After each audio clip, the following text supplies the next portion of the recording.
Friends স্বাগতম জনাইছো মোৰ চেনেলৰ নতুন এটা ভিডিঅ'লে। বন্ধু বান্ধৱীসকল, আজি হৈছে জনপ্ৰিয় কণ্ঠশিল্পী ৰাকেশ ৰিয়ান আৰু তেখেতৰ পত্নী দ্বিতীয় বিবাহ বাৰ্ষিকী। গতিকে পোনপ্ৰথমতে আমাৰ চেনেলৰ ফালৰ পৰা তেখেতসকল দুয়োগৰাকীলে বিবাহ বাৰ্ষিকীৰ বহুত শুভেচ্ছা জনালো।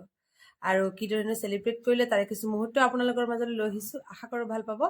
আৰু ভাল পালেতো জানে কি কৰিব লাগে, ভিডিঅ'টো লাইক কৰিব, শ্বেয়াৰ কৰিব আৰু লগতে আজি যদি প্ৰথমবাৰৰ কাৰণে মোৰ চেনেললৈ আহিছে চেনেলটো ছাবস্ক্ৰাইব কৰিব। বলক তেতিয়াহ'লে চাই লওঁ। মোৰ হৃদয় ৰামধেনু সাতৰঙী ৰঙেৰে